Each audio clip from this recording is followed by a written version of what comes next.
Ada seorang Quraisy namanya Walid bin Mughirah. Walid bin Mughirah bapaknya Khalid bin Walid. Ini orang kalau sekarang ketua MPR, pemuncak nasab, dia pemuncak harta, dia pemuncak ilmu. Kalau soalan harta nggak ada yang lebih kaya daripada dia. Soalan nasab dia yang paling bagus. Soal ilmu juga paling luas. Soal ilmu paling luas. Gimana nggak nih orang nih? Pokoknya dia the best lah. Iya. Sampai-sampai antum tahu panitia pembangunan Ka'bah ketika mau diperbaiki siapa? Walid bin Mughirah. Dan dia mewajibkan jangan sampai ada orang untuk membangun Ka'bah kasih duit haram. Walid bin Mughirah ini diceritakan pas pertama dia dengar Al-Quran. Dia bilang, ini kalamnya bagus banget.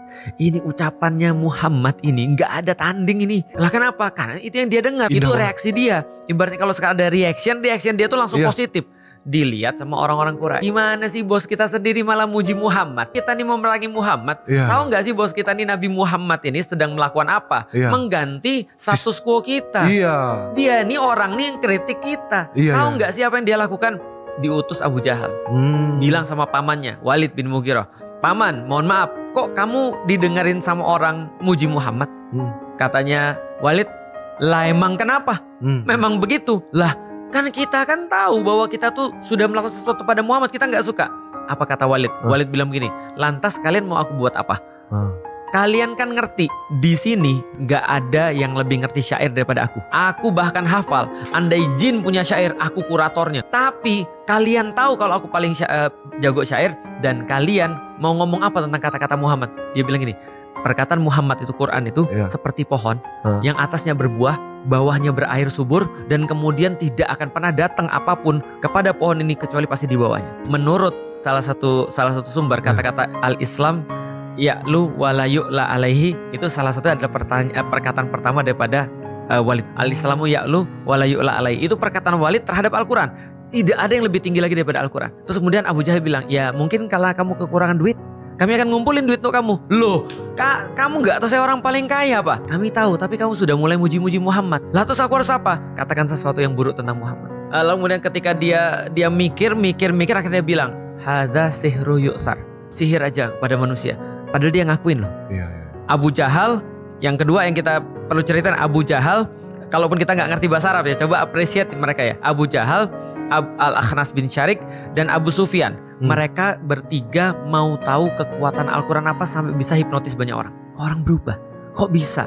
Selama ini loh nggak pernah ada yang mempertanyakan. Ini gara-gara Al-Quran pada berubah. Mereka datang ke rumah Rasulullah, malam-malam mereka mendengar, mereka terpaku dari Isya sampai subuh. Kalau aku ya, aku nggak akan sanggup dengerin Quran dari Isya sampai subuh. Kebayang taraweh nggak? Soal kita kan kalau lama kan mikir, aku mengakui bahwa Quran itu benar, tapi aku belum sampai kayak mereka. Jangankan Quran lah, jangankan Quran, antum dengar musik sejam betah antum? Enggak lah. Bosan juga. Bosan. Nanti apa sih nih? Itu kan ya. Bayangin ya, kita sholat, dengerin Quran dari Isya sampai subuh. Ini kan something bro, dan nggak beranjak bro. Itu kan berarti itu filmnya pasti bagus banget. Kalau fokus banget nih. Fokus banget. Kalau ibu-ibu nonton drakor bisa jadi begitu. Iya. Lah kita ini, aku gak akan bisa sehebat kafir Quraisy menghargai dan apresiasi Quran. Dan ketika selesai, mereka bilang jangan kesini lagi. Takut mereka. Jangan kesini lagi. Awas kalau kalian kesini lagi, gak boleh. Besoknya 3 ini tanpa janjian duduk lagi di situ. Tanpa janjian. Malam kedua mereka bilang jangan kesini lagi. Besok datang lagi. 3 malam berturut-turut, dan kita tahu cerita ini dari siapa? Karena di antara 3 ini ada yang masuk Islam. Abu Sufyan. Abu Sufyan cerita nantinya ketika dia udah masuk Islam. 3 hari setelah itu, malam ketiga mereka bilang benar-benar nggak boleh. Ayo sumpah demi bapak kita, demi semuanya, nggak boleh balik lagi. Mereka nggak balik. Tapi Abu Sufyan penasaran. Kenapa penasaran? Kita ini 3 hari.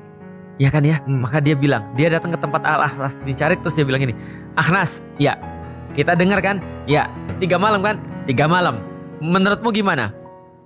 Gak tahu saya. Dia khawatir ya orang kita tanya ke bos kita aja. Berdua nih datang ke Abu Jahal. Abu Jahal, ya kita dengar kan, ya kita tahu kan, ya 3 malam, ya menurutmu gimana? Abu Jahal bilang apa? Muhammad tuh benar. Mereka bingung. Lah kenapa kita perangi? Lah kalau Al-Quran tuh benar, kenapa kita nggak dukung dia aja? Tahu kata Abu Jahal apa? Ngomong apa kalian nih? Kita nih Bani Makhzum, dia tuh Bani Abdul Manaf. Lah kalau kita kalah dalam perlombaan kuda, besok kita cari kuda lebih bagus, bisa menang kita. Kita kalah dalam perlombaan syair, besok kita latih tahun depan orang yang bersyair, bisa menang kita lawan bani mereka.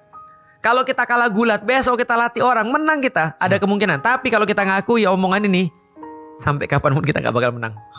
Abu Jahal tuh pinter loh. Memang. Kan nama aslinya kan Abul Hakam. Bener, Abu Hakam. Orang yang bijaksana dan pinter. Dia pinter banget tuh. Dia tahu Quran tuh kayak apa. Cuma dia gak mau terima Quran gara-gara punya kepentingan lain. Ego aja ya. Tapi dia appreciate dengan keindahannya.